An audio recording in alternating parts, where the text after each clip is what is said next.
आतंकवादी की तरह पेश करना चाहते हैं। इसका कारण ये है, वो उसको एक पढ़ने वाले, जानने वाले, समझने वाले युवक के तौर पे पेश नहीं करना चाहते। वो हमें करना पड़ेगा, क्योंकि भगत सिंह के साथी और उनके लेख यही कह रहे हैं हमें, और वो खुद ये कह रहे हैं। पहले तो हमें कुछ कम जानकारियां थी। उनकी जो जेल नोटबुक थी वो उनके भाई कुलबीर को फांसी से अगले दिन ही प्रशासन ने सौंप दी थी। उसके बाद 2006 में एक और बहुत अच्छी चीज हुई कि उनका ज्यादा रिकॉर्ड जो लाहौर में केस चला था, सैंडर्स वाला, बम कांड वाला दिल्ली में केस चला है, उसमें भगत सिंह को फांसी नहीं हुई है। जो उन्होंने असेंबली में बम फोड़ा है, उसमें उनको आजीवन कारावास की सजा हुई थी। उससे पहले सैंडर्स वाला केस जो था वो लाहौर में था, उनको वहां ले जाया गया। वहां के उनके जो कोर्ट के दस्तावेज हैं, बयान है, जो लिखा है उन्होंने, रह गया था। और 2006 में पाकिस्तान की सरकार से उसका एक बड़ा हिस्सा हमें मिला। वो आजकल प्रिंट है, उनके बयान प्रिंट है, वो अभी रहता है, वो आंशिक मिला है, पूरा नहीं मिला है। लेकिन एक दरवाजा खुला जो भगत सिंह ने अपने मुंह से बोल रखा है, जो उन्होंने अपने हाथ से लिख रखा है। ये जो भगत सिंह खुद कह रहे हैं, उस पर आज भी विचार चर्चा की बड़ी जरूरत है। शहीद और भी है, बहुत सुनते होंगे आप, हर रोज किसी ना किसी शहीद है।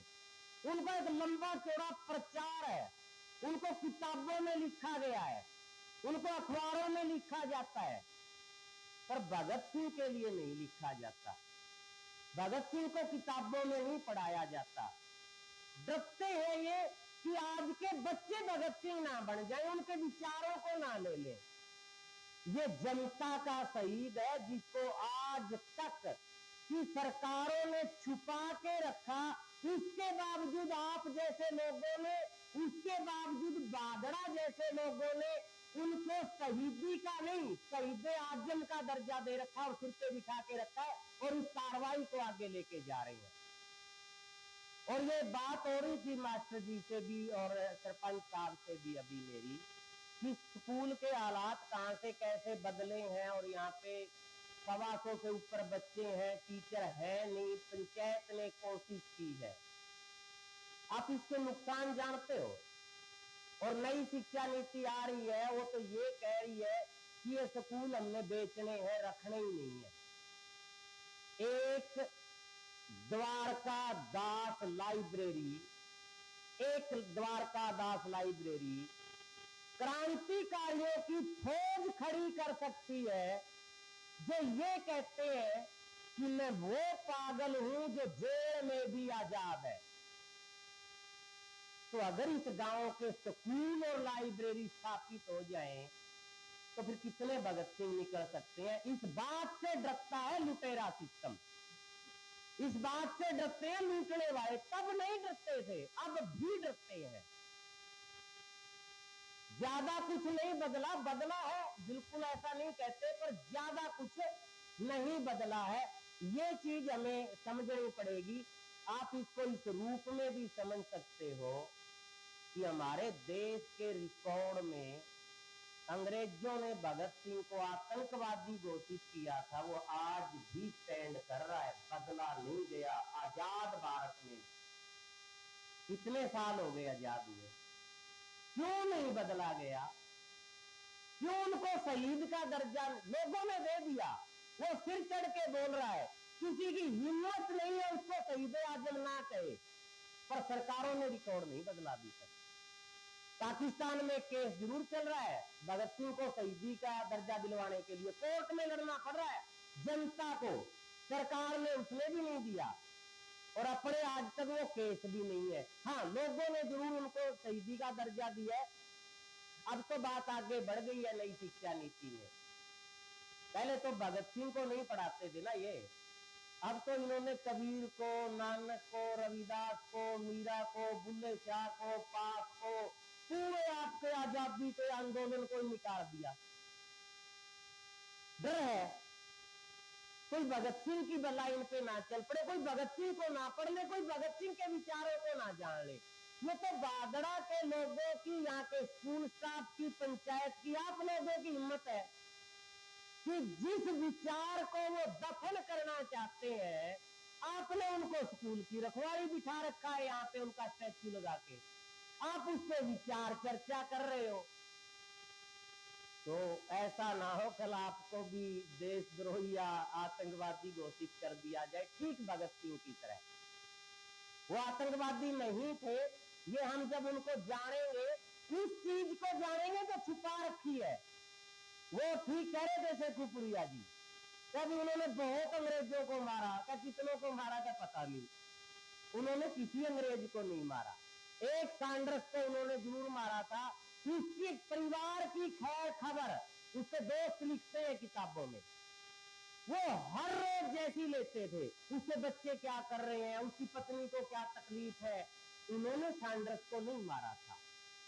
वो खुद कहते हैं, ये हमने तो एक विरोध किया था हमारे देश की 30 करोड़ जनता के जुल्मों का, ये हमारी मजबूरी थी कि वो सैंडर्स में से था। हम किसी आदमी को नहीं मारना चाहते थे, और उसको लिए एक आतंकवादी जैसी पोजीशन बनाई जाती है। ये हमें समझनी पड़ेगी चीजें सारी की सारी। भगत सिंह वो नहीं थे जो दिखाए जा रहे हैं।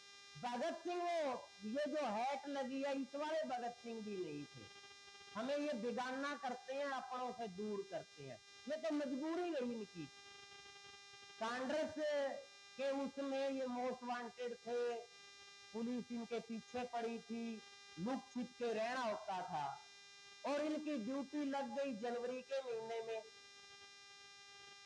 29 में कि आपने और बंटुकेश्वर दत्त ने ये एक बम धमाका करके पहले इरविन को मारने की एक प्लानिंग बनाई थी, जो छोड़ दी गई कि नहीं हम ये नहीं करेंगे, हम हिंसा नहीं करेंगे, किसी को मारेंगे नहीं, हम सिर्फ जगाएंगे, विचार फैलाएंगे, हम चाहते क्या ये बताएंगे। तब उन्होंने एक ऐसा बम बना के फेंकने की बात की जो सिर्फ आवाज करता है, जो चींटी को भी नहीं मारता, कीड़ी को भी नहीं मारेगा, सिर्फ आवाज करेगा और कुछ नहीं करेगा। और उन्होंने कहा है कि बहरों को सुनाने के लिए ऊंची आवाज की जरूरत होती है। बहरों को, अंग्रेज सुन नहीं रहे किसी की बात, उसके लिए हमने बम फोड़ा, किसी को मारने के लिए बम हमने नहीं फोड़ा है। तो वो जो उस समय पे उनकी ड्यूटी लगी तो उनको छुप के रहना था। अब वो सीधे रूप में आते हैं तो पुलिस पकड़ लेती है, गोली मार देती है, जेल में डाल देती है। तब वो छुपने के लिए, अपनी शक्ल पहचानने के लिए उन्हें दिल्ली के अंदर वो जो भेष बदलना पड़ा। ये कोई फरवरी मार्च की फोटो होगी जो हमें दिख रही है। 8 अप्रैल को उन्होंने असेंबली में बम फेंका है। उससे कुछ दिन पहले उन्होंने ये फोटो एक पत्रकार को ये कह के खिंचवाई थी उनके साथियों ने कि हमारा ये दोस्त है बहुत प्यारा, ये हमसे बहुत दूर विदेशों में जा रहा है, इनकी याद बनी रहेगी, एक फोटो उतारना भाई। और वो फोटो उनकी गिरफ्तारी के बाद प्राप्त की है पुलिस ने वहां से। तो वो भगत सिंह नहीं है जो हम अक्सर देखते और बनाते हैं, आप जैसे हमारे जैसे बिल्कुल सीधे साधे थे। वो भगत सिंह है जिनको एक बार तो एक महीने बाद सिर में लगाने को तेल मिला है, और वो संस्मृतियां हैं, इसमें पढ़ लेना, लिखा हुआ है। बड़ा अंग्रेज टाइप का, बिल्कुल एकदम ओके, वो जूझता है हर रोज की समस्याओं से। तो हमें उस भगत सिंह की जरूरत है। हाँ, भगत सिंह बनाया जिस लाइब्रेरी ने, जिस माहौल ने, जिस पढ़ाई ने उस समय जोड़ रहे थे, आज भी वही 3 है, तब भी वही 3 थे। अब हमें ऐसा लगता है कई बार कि अगर आज अंग्रेज होते ना, तो 10-20 की टांग तो मैं ही तोड़ देता अकेला, बख्शने वाला नहीं था। मैं तो जब पढ़ता था 12वीं 11वीं में, जब वो बात आती थी मेरे मन में ऐसा ख्याल आता था, आपके भी आता हो शायद, पर देख लेना तब भी वो 3 तरह की धाराएं थी, आज भी है। तब भगत सिंह ने क्या किया और आज हम क्या करें, ये भी एक समझने की चीज है अपने आप में। अब ये भी देखना हम कि भगत सिंह हमारे सामने आके खड़े हो जाएंगे, रास्ता नहीं देंगे निकलने का। देख लेना कौन सी कॉर्नर से निकल के भागना पड़ेगा हमें, कौन सी पतली गली लेनी पड़ेगी, या भगत सिंह के साथ हम मुक्ति तान पाएंगे, ये अपने आप से भी सवाल है। सरकारों के साथ साथ अपने आप से भी एक सवाल रहेगा। ये भी हमें सीखना है कि एक विचारधारा थी उस समय पे, जो आज की बीजेपी शासित है, ये आरएसएस जो है, राष्ट्रीय स्वयंसेवक संघ जो है, जन्म संघ जो था उस समय, धर्म के नाम पे लोगों को जोड़ के दूसरे धर्म के खिलाफ जहर उगलना। इससे भगत सिंह ने बड़ा अच्छा लिखा है। उससे चिंतित होके आज जैसे ही माहौल थे सांप्रदायिकता के, ऐसे ही दंगे होते थे धर्म के नाम पे, एक ये विचारधारा लोगों को जोड़ रही थी। ये तब भी थी, आज की नई समस्या नहीं है। एक कांग्रेस के साथ के लोग थे जो कांग्रेस में लगातार लड़ रहे थे, आगे बढ़ रहे थे, सरकार के खिलाफ चुनौतियां पेश कर रहे थे। उनका तरीका थोड़ा स्लो था। उसी कांग्रेस में से एक तीसरे विचार के लोग थे जिनको हम क्रांतिकारी कह देते हैं, जिनको हम शहीद कह देते हैं, शहीद होने वाले इसी लाइन में थे सारे, जिनको हम समाजवादी कह देते हैं। समाजवादी का मतलब समाज की रखवाली करने वाले, भाईचारे की रखवाली करने वाले, सांझे की रखवाली करने वाले। कुछ पूंजीपतियों के साथ थे जो पूंजीपतियों की रखवाली करते। पूंजीवाद का एक ही मतलब है, जो पूंजी की रखवाली करे पूंजीवाद, जो समाज की रखवाली करे वो समाजवाद। तो वो समाज की, भाईचारे की, लोगों की, जनता के हक हकूकों की रखवाली करने वाले समाजवाद के पहरेदार ये क्रांतिकारी थे। ये भी कांग्रेस में से ही निकले थे धीरे धीरे करके, और वो खुद लिखते हैं वहां पे भगत सिंह उसके बारे में। जब असहयोग आंदोलन चोरा चोरी की घटना के बाद वापिस लिया गया, तो सरकार की नौकरियां छोड़ के, स्कूल कॉलेज छोड़ के, गांधी जी के आह्वान पे जो लोग आंदोलन में आए थे, और वो एकदम आंदोलन वापिस ले लिया। वो उबलता खून था युवाओं का। उन्होंने ये फैसला ले लिया कि हम वापिस नहीं जाएंगे। अब ठीक है, आप नेतृत्व दे रहे थे, हम आपके साथ थे आंदोलन में, पर अगर आप वापिस जा रहे हो तो हम अपने रास्ते आप देखेंगे, अब अपना नेतृत्व आप देखेंगे। ये वो क्रांतिकारी थे जो चले तो कांग्रेस के साथ ही थे, पर एक पड़ाव पे जाके वो उन्होंने कदम रोक लिए थे। हिंसा वगैरह वो आपको पता है सारा, चोरा चोरी की घटना के बाद जो नहीं रुका था दड़ा, जिन्होंने गदरी लहर को आगे बढ़ाते हुए फिर आगे बढ़े थे। गदरी बाबाओं के बारे में सुना होगा, उससे भी कभी चर्चा जरूर रखनी चाहिए। वो भी अपने आप में एक भगत सिंह का ही एक फेस है। उसी गदर इतिहास के करतार सिंह सराबा, भगत सिंह के लिए हम कहते हैं ना कि 23.5 साल की उम्र, मात्र 23.5 साल की उम्र, अंग्रेजों से 23 साल का नौजवान सहन नहीं हुआ। उस गदरी इतिहास का करतार सिंह सराबा को 19 साल का फांसी तोड़ दिया था। वो इनके आइकॉन थे। ये कहते हैं ये मेरा दोस्त है, ये मेरा भाई है, ये मेरा पिता है, ये मेरा गुरु है, और हर समय उनकी फोटो अपनी जेब में रखते थे। जब दशहरा ग्राउंड वाले झगड़े में पुलिस ने इनको गिरफ्तार किया था, तो इनकी जेब से एक वही फोटो निकली थी करतार सिंह सराबा की। वो गदर इतिहास में उनसे पहले हो चुका था, अपने मानक स्थापित कर चुका था। उनके कुछ साथी इनके साथ भी काम करते थे। ये तीसरी लहर थी। आज भी ये तीनों चीजें काम कर रही हैं। आज भी ये तीनों लहरें साथ साथ चल रही हैं। अब देखना हमें है किसका वारिस बनना है, किसके साथ चलना है।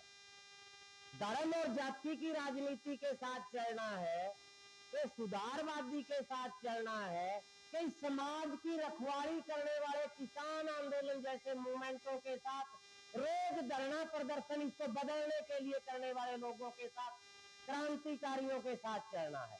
ये फैसला आप पे छोड़ रहे हैं। अब भगत सिंह पे चर्चा तो हम कर रहे हैं, पर ये खतरनाक बहुत है, ये भी बता दें आपको। जहां एक उंगली सरकार की तरफ है, तो भगत सिंह 3 उंगली अपनी तरफ भी करवा रहे हैं।